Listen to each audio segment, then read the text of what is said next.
Bem-vindo ao programa do INSPIR. O INSPIR é o Instituto Sindical Interamericano pela Igualdade Racial, uma organização não governamental criada em 1995 pelo movimento sindical. Fazem parte do INSPIR as três maiores centrais sindicais brasileiras: a CUT, Central Única dos Trabalhadores, a FS, Força Sindical, e a UGT, União Geral dos Trabalhadores.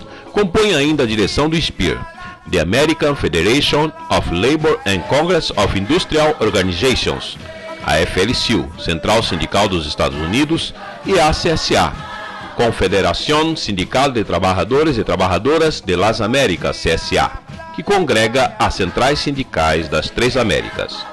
O objetivo do INSPIR é contribuir na promoção da igualdade racial e combater a discriminação no mundo do trabalho e na sociedade como um todo. Nosso programa busca dar voz aos inúmeros ativistas sindicais, de movimentos sindicais, lideranças políticas e intelectuais que militam por um país com igualdade de direitos e oportunidade para todos.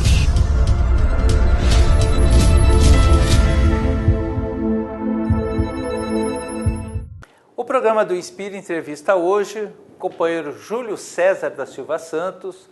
Júlio César é bancário do Banco Itaú. Do Banco Itaú. Não vamos fazer propaganda do Banco Itaú aqui, muito pelo contrário. Mas o Júlio César é bancário e é diretor do Sindicato dos Bancários e é coordenador do Coletivo de Combate ao Racismo do Sindicato, que é uma categoria importante, uma categoria que tem um peso na economia muito grande e é uma categoria que tem uma quantidade pouca de trabalhadores e trabalhadoras negros. Infelizmente. Né? Júlio César, me fala um pouco para a gente como é que é a organização dos homens e mulheres negros dentro dos sindicatos bancários. Como é que o sindicato se organiza nessa questão do combate à discriminação racial? Ramatiz, meus cumprimentos, meus parabéns pelo programa, tão bem apresentado, e meus cumprimentos também a todos que assistem a este programa. Nós do Sindicato dos Bancários de São Paulo, Osasco e região, nós somos filiados à Contraf-CUT, que é a nossa confederação. E através da Contraf, nós temos um grupo que chama CEGROS, que é Coletivo de Gênero, Raça e Orientação Sexual, e também dos companheiros e companheiras que possuem algum tipo de deficiência. E esse coletivo ele tem como visão orientar que todos os sindicatos dos bancários tenham essa discussão de forma mais ampla em prol da igualdade de oportunidades. Em específico, conforme sua pergunta, no Sindicato dos Bancários, nós procuramos, primeiro, mobilizarmos os companheiros e companheiras que são dirigentes sindicais para que façam parte dessa luta, independente de serem homens e mulheres negros ou negras, mas porque é necessário ter essa visão mais ampla de uma diretoria em prol dos trabalhadores negros. Visualmente, nós podemos perceber que a categoria bancária é uma categoria que tem poucos negros, pelo menos atendendo os clientes. Você tem mais ou menos uma ideia, o coletivo, o sindicato tem mais uma ideia da proporção de trabalhadores e trabalhadoras negros na categoria? Como que funciona? Nós tivemos em 2006 um programa que nós criamos interno no sindicato chamado Rosto dos Bancários. E qual era a intenção desse programa? Identificarmos qual era o quadro de bancários e bancárias negras nos bancos, sejam agências e departamentos. E não foi surpresa para nós identificamos quase uma inexistência de negros e negras nas agências e nos departamentos. Frente a isso, nós fizemos um enfrentamento junto ao Ministério Público, o qual acertou com os bancos um TAC, que é um termo de ajustamento de conduta. Por quê? Frente a isso, os bancos se viram obrigados a realizarem o mapa da diversidade. E o que vinha a ser o mapa da diversidade? Identificar qual a diversidade de pessoas dentro do banco, sejam eles negros, negras, pessoas com deficiências e a quantidade de mulheres. Frente a isso, o que foi identificado? Que a população negra no banco ela é muito baixa. Hoje ela é composta de 19%. E quando nós falamos 19%, não é que sejam todas pessoas negras com a pele preta igual a minha. Quando nós vamos destrinchar este número, nós observamos que as pessoas pardas compõem 16,7% da população bancária e as pessoas com tom de pele preta, assim como a minha, são apenas 2,3%.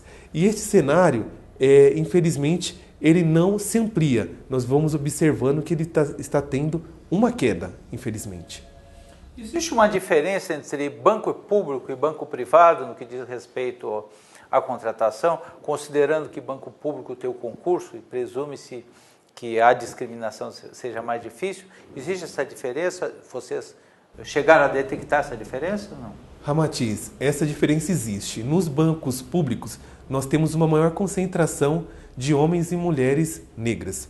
Mas também nos bancos públicos nós temos um problema também na questão da ascensão do profissional negro, porque muitas vezes ele depende de uma avaliação que normalmente vem de um gestor não negro, e aí acaba tendo esse empecilho. Mas nos bancos públicos, que as pessoas ingressam através do concurso público, nós percebemos, e os dados mostram, uma maior concentração de profissionais negros. O Sindicato dos Bancários, historicamente, em que pese a quantidade pequena de bancários negros, mas o sindicato, historicamente, ele tem desenvolvido ações de promoção da igualdade racial na categoria e na sociedade como um todo. É um dos precursores da CUT, inclusive uma ex-dirigente do INSPIR era bancária, então tem uma trajetória. Você pode, talvez, mostrar para a gente alguns avanços que teve, além desse que você colocou, do TAC e do mapa da diversidade. Do mapa da diversidade, alguns avanços que diz respeito a cláusulas sociais na hora da negociação que houveram na categoria, o resultado da negociação, da pressão do sindicato? Claro. Após a apresentação do mapa da diversidade em 2009, na campanha salarial do mesmo ano, nós tivemos como conquista a inclusão da cláusula da diversidade, que é a 47ª da cláusula, que fala a respeito. E o que versa essa cláusula? Ela versa a respeito da necessidade de um item que valorize a diversidade. E o que é valorizar a diversidade? É que haja a inclusão de mais mulheres e homens negros. Nós estamos cobrando para que haja um novo mapa, para que nós possamos identificar se mais homens e mulheres negros foram contratados. O que nós podemos perceber, tendo como exemplo o Banco Itaú, é que, infelizmente, apesar de toda a movimentação que tivemos para que mais homens e mulheres fossem contratados, que houve um retrocesso. Somente o Itaú, no período da fusão, na diferença de um ano, o banco diminuiu em 2.000 profissionais negros. Ou seja, dos originários 9.000 negros que tinham, diminuiu para 7.000. Então, se percebe que no momento da demissão, infelizmente, o profissional negro ele é um dos primeiros a serem excluídos. Na sua opinião e na opinião do sindicato, existe por parte dos banqueiros, e aí eu falo acima do gestor, do gerente, do diretor e tal, do banqueiro mesmo, do dono do banco, algum tipo de postura que a gente possa ser explícito, que eles tenham não explicitado, porque no Brasil não se explicita isso, mas algum tipo de postura que vocês podem dizer que eles têm uma visão racista? Olha, nós podemos perceber muito bem, não somente nos bancos, mas nas empresas em geral, que a discriminação é um eixo estruturante do poder. Então, políticas claras dizendo, olha, o negro não pode ingressar, isso não existe. Mas o próprio representante da FENABAN, na mesa, quando nos apresentou a proposta, eles disseram, olha, é muito difícil contratarmos homens e mulheres negros porque eles têm pouca escolaridade. Quem indica normalmente são profissionais brancos, então, por isso, poucos negros ingressam. Só que nós podemos perceber que existe toda uma movimentação contrária, porque desde o ingresso do nosso ex-presidente Lula, nós percebemos vários negros e negras que fizeram ProUni, cursaram faculdade, então existe sim uma mão de obra reprimida, qualificada, que tem condições de desenvolver um bom trabalho e os bancos não contratam. E isso tanto é demonstrado no mapa da diversidade, que a população negra, no estudo, ganha 80% menos do que os homens brancos, sendo que desempenham a mesma atividade e têm escolaridade superior. Na campanha salarial, nas campanhas salariais, normalmente é o momento que os sindicatos que discutem a questão racial aproveitam para incluir nas cláusulas sociais algum tipo de demanda que atenda aos trabalhadores e às trabalhadoras negras. Na campanha salarial, que se inicia agora, e eu acho que é em novembro, a data base dos bancários... É 1º de setembro. 1º de setembro é a data base dos bancários, então está aí próximo, né? Pensava que era mais para novembro. Os bancários têm algum tipo de demanda que apresenta nesse sentido? Temos sim uma demanda específica nesse sentido.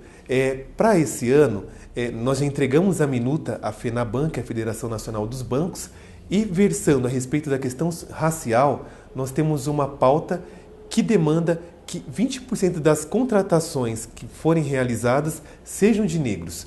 Porque, infelizmente, a FENABAN, após o mapa da diversidade e após a assinatura do termo de ajustamento de conduta, eles não tiveram nenhuma movimentação que direcionasse a inclusão do negro. Então nós queremos uma cláusula direta que obriguem os bancos a contratarem os negros. Então, na verdade, é uma proposta de uma cota, na verdade, uma cota mínima de trabalhadores e trabalhadoras negros no setor bancário. É uma cota porque o que acontece? Infelizmente, o segmento bancário ele tem uma cultura dos privilégios. E dentro dessa cultura dos privilégios, os homens e mulheres negras, o que eles querem apenas é também poder ser um pouco explorado, que é o que os bancos fazem com todos nós profissionais. E da parte dos banqueiros, a perspectiva é que tenha grande resistência ou vocês acreditam que isso é possível passar com uma certa tranquilidade? Não é possível passar com tranquilidade. Por que não é possível? Sempre quando existe alguma demanda dialogando com um fenotipo a ser incluído no banco, eles colocam que isso deve ser tratado banco a banco.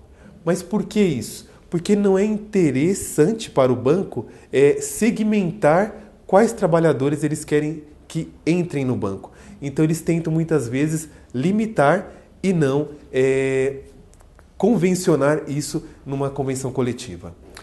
Ô Júlio, nós vivemos, saindo um pouco da realidade específica dos bancários e ampliando mais para a sociedade como um todo, nós vivemos uma realidade hoje muito dramática na nossa sociedade, que é o extermínio da juventude negra por parte das forças policiais e por parte, inclusive, do crime organizado. O setor bancário ainda é visto, embora nós saibamos da dificuldade que tem, como um setor meio como se fosse uma certa elite entre os trabalhadores, porque as pessoas trabalham de terno e gravata, as pessoas têm um salário mais ou menos diferenciado em relação a algumas outras categorias e tal. Como é que vocês têm visto e se existe algum tipo de ação que você acha que poderia ser feito no sentido de resgate desse segmento que está marginalizado e tem sido vítima aí desse extermínio, nossos irmãos e irmãs jovens da periferia? Como é que você acredita que o segmento bancário, o movimento sindical organizado, poderia contribuir de que forma para o combate a esse tipo de situação que a gente vive hoje nas periferias? Olha, Ramatiz, eu vejo da seguinte forma, realmente o segmento bancário é um segmento um pouco mais elitizado, mas nós observamos o seguinte, existe muito folclore nesse meio também, né? Porque, infelizmente, hoje os bancários e bancárias passam por um processo também de desmonte, de terceirização, que é um grande enfrentamento que nós fazemos no dia a dia. Mais diretamente na sua pergunta, o nosso sindicato, nós temos sempre como um lema nosso, ser um sindicato cidadão, ser um sindicato que tem uma visão em prol do social, em prol da dignidade da pessoa humana. Nós temos um projeto denominado Travessia. E o que vem a ser esse projeto Travessia? É um projeto que ele é quase 100% financiado pelo Sindicato dos Bancários aqui de São Paulo, Osasco e região, que é um projeto que tem um trabalho de resgate da população carente, da população de rua, principalmente voltado à infância e juventude. Então, esse é um projeto nosso direcionado para a infância e juventude, procurando a inclusão junto à família, num primeiro momento, mas também procurando reestruturar o lar. Por quê, Ramatiz? A gente percebe muito hoje a questão do genocídio da população negra, entre outros. É um drama da nossa sociedade. Por que esse drama ele é vivenciado? Porque as instituições, seja a polícia, o governo em diversas esferas, ele não olha o negro como um cidadão normal. Então, as instituições olham o negro como um cidadão de segunda classe. E, logo, é um cidadão discriminado. E, por isso, acabam nossos jovens negros morrendo em tenra idade. Então, nosso sindicato tem essa visão, denuncia através dos canais de comunicação para que nós possamos ter uma sociedade mais igualitária em que as pessoas possam se viver como irmãos e irmãs. O projeto Travessia, já que se citou, esse projeto Travessia é um projeto muito importante, que tem mais de 20 anos, se eu não me engano. Né? É um projeto muito antigo que os sindicatos bancários têm em São Paulo, um projeto pioneiro, e que trata, como o Júlio explicou, da atendimento à criança em situação de risco, etc. Tem um pouco o número desse projeto, a quantidade de crianças que tem atendido? É só criança ou adolescente também? Como é? Fala um pouquinho mais sobre o Travessia para a gente, por favor. Claro. O Travessia ele é segmentado aqui na região de São Paulo, capital, que é a nossa base territorial. Nós já atendemos pelo Travessia mais de 1.000 crianças, jovens e adultos. Nós já tivemos parcerias com bancos que financiavam também, só que hoje nós não temos nenhum banco mais que apoia o movimento, ou seja, mostra tranquilamente que não é a visão social dos bancos atuarem. E nós temos o quê? Nós temos atores sociais que são trabalhadores, principalmente assistentes sociais, que vão até as regiões de risco da nossa grande São Paulo, a região central, e fazem um resgate dessas pessoas. Como nós dissemos, um resgate da cidadania, da valorização da vida, que é um eixo importante de valorização do ser humano. Júlio, nós tivemos, desde 2003, com a posse do ex-presidente Lula, continuando com a presidência Dilma, uma evolução significativa do ponto de vista social, de uma quantidade enorme da população brasileira, em especial a população negra. Como é que você vê esse grupo social, esse novo grupo social, em especial os negros, nessa nova sociedade que hoje o Brasil está construindo? Ramatiz, essa pergunta ela é muito importante. Eu estava lendo um estudo do Instituto Data Popular, um estudo esse muito rico, que mostra que durante os últimos 8 anos do governo Lula e mais 2 da presidenta Dilma, a renda da população negra cresceu 220%, mas ainda é abaixo da população branca. Mas isso traz um desafio para a nossa sociedade do consumo. Por quê? Infelizmente, a nossa sociedade ela não está preparada para o novo negro e a nova negra que passam a demandar produtos e serviços. E quando a gente fala produtos e serviços, são nas lojas, são nas companhias aéreas, é na sociedade da educação. Por que eu digo isso? Infelizmente, nós estamos percebendo diversos casos segmentados de discriminações sofridas pelo nosso povo negro quando começam a demandar produtos e serviços que até então não se consumia. Então, isso mostra uma necessidade de uma mudança cultural, uma mudança de valores frente à população negra. Porque hoje, felizmente, nossas mulheres negras podem ir em bons salões de cabeleireiro, nossos homens e mulheres negras podem comprar um carro e a sociedade, quando esse povo negro chega para demandar esses serviços, ainda o negro, ele sente a discriminação. Ele é o último a ser atendido, pergunta se a pessoa quer algo da promoção, entre outros enfoques que demonstram a discriminação. Então, o negro na sociedade atual, ele vive um desafio constante, um desafio de ser aceito numa sociedade preconceituosa. Muito bem. Conversamos aqui com o Júlio César, diretor dos sindicatos bancários, coordenador do coletivo de combate ao racismo do sindicato, um companheiro que coloca para a gente, mostra um pouco a história, o trabalho da categoria, tanto interna quanto internamente na sociedade. Júlio, muito obrigado pela presença, obrigado por ter participado aqui no programa do Inspire. Espero que nós continuemos juntos aí na luta por um Brasil sem racismo. Ramatiz, eu também agradeço o convite, agradeço aos telespectadores e estamos sempre à disposição do seu programa.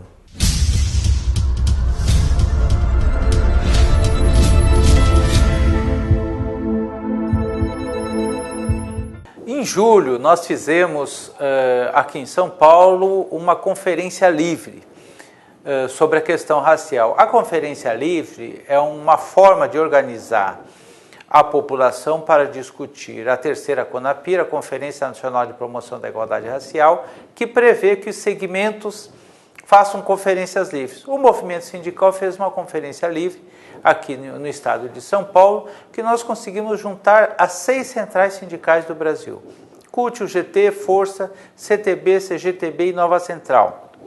Todas essas centrais se reuniram para discutir as propostas do movimento sindical que serão levados à terceira CONAPIR.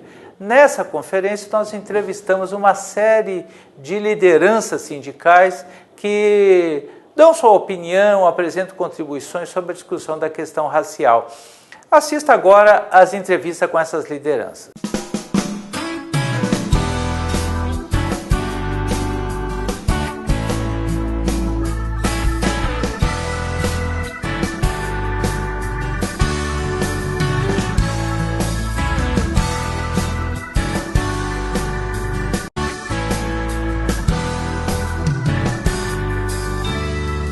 Rosana, o que você está achando desse nosso encontro, dessa atividade que o INSPIR e as centrais sindicais estão promovendo, preparatória à Conferência da Igualdade Racial?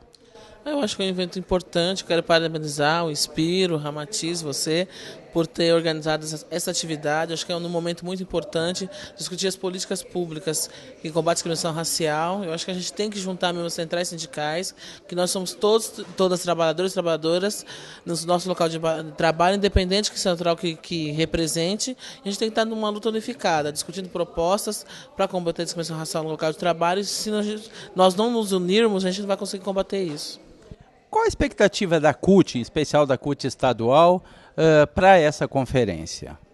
Eu acho que a conferência ela vai trazer, novos rumos, reafirmar as propostas que a gente já tem no combate à discriminação racial, mas também fortalecer a CEPIR, a CEPIR do federal, as secretarias que são criadas no estado e também o movimento negro, a população negra, para a gente ter visibilidade dessa política. A gente está vivendo um momento hoje de grandes manifestações, mas assim, o movimento negro há muito tempo já está na rua, já está lutando, já está questionando nossos problemas, a gente não é visto. Então acho que o momento dessa conferência é isso, reafirmar nossa luta e de fato, verdadeiramente implementar as propostas do combate à discriminação racial. Adão, vou começar perguntando um pouco do interior de São Paulo. Como é que está a organização do movimento sindical na luta contra a discriminação racial no interior de São Paulo? Vou falar especificamente de Campinas, que é a região do qual eu faço parte.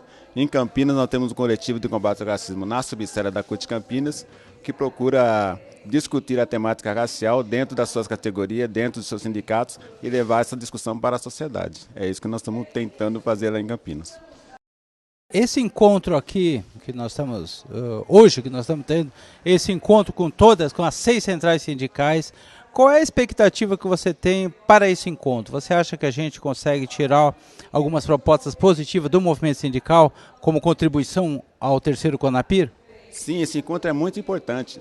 Por quê? Porque nós estamos se preparando para a conferência. E quando a gente vai para a conferência organizados e mobilizados, a temática que a gente quer levar para a discussão lá tem mais possibilidade de serem aprovados se a gente estiver organizado e mobilizado. Então esse encontro é de fundamental importância para o movimento negro.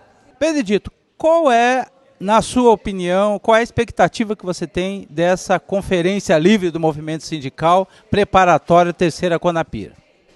Bom, boa tarde. A gente tem a expectativa de que as pautas dos trabalhadores, principalmente dos trabalhadores sindicalizados, elas possam também fazer parte da Conferência Nacional, que esse é o grande tema que a gente tem que trazer.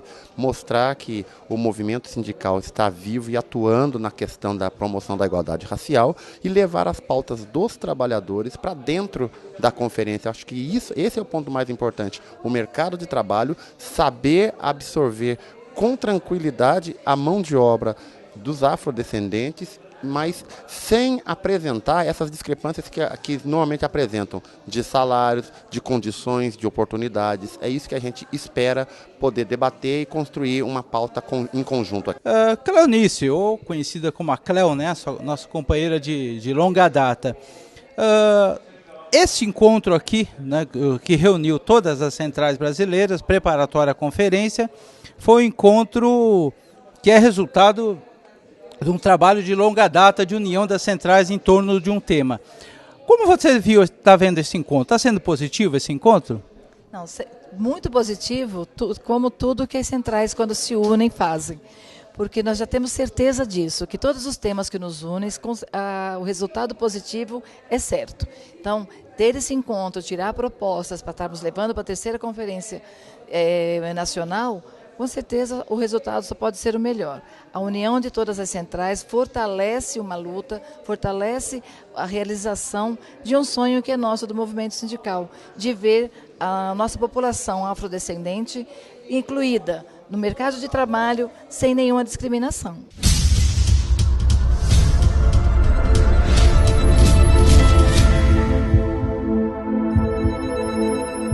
Muito bem. Chegamos ao final de mais um programa do Inspir. Queremos agradecer a sua audiência, queremos agradecer a sua participação e seu interesse. E você pode entrar em contato com o Inspir. Basta nos mandar um e-mail para inspir@terra.com.br ou acessar o nosso site www.inspir.org.br. Queremos que você participe, queremos a sua opinião, a sua contribuição nos debates que a gente tem feito aqui. Esperamos contar com você no próximo programa. Até lá, muito obrigado.